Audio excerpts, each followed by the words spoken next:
Hey, Charles at Wells Farms. Today we're doing mushrooms again. We're going to be doing some wine cap, which is Stropharia rugosa oniolata. So we're going to take it, and we've made a mushroom bed for this one. It's been filled with logs and soil and different types of compost. This particular fungi likes competition.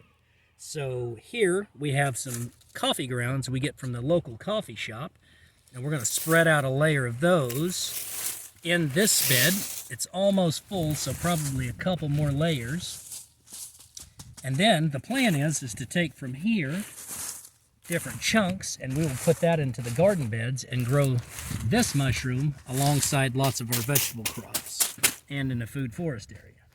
So we're going to take the grain spawn we've made, and it's got some mold in it. It's got trichoderma, but the wine cap really likes competition, so it's going to do okay with having lots of competition in there. So that's stuck. We're going to get some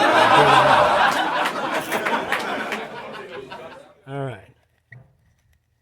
So we're going to dig this out. You don't have to really worry about hurting anything.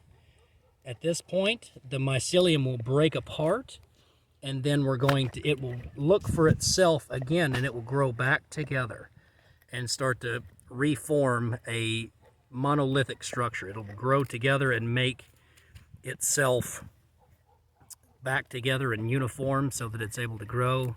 And then we're going to see if it's going to fruit in here in a kind of a more natural simulated process where we've got soil. So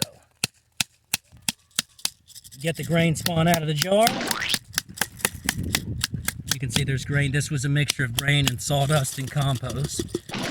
So we're going to put down this layer, just sprinkle it out onto the coffee, and it doesn't take a whole lot to inoculate each layer. We've got several layers in here with the wine cap. And now we're going to take leaves that we get from the local neighborhoods whenever they're raking leaves in their lawns. We're going to cover up. Should have staged this and untied the bag. We're going to cover up this coffee grounds, and then we will spray it down with water and keep it moist, and hopefully before the end of spring we'll get a flush of wine cap mushrooms. So be sure you subscribe and stay tuned to see how this project works and how the mushrooms grow in a raised bed system. So eventually we may be able to grow vegetables in here with this in substrate, but for now it's just a mushroom bed. So this is Charles at Wells Farms. Thank you for watching, and enjoy the journey.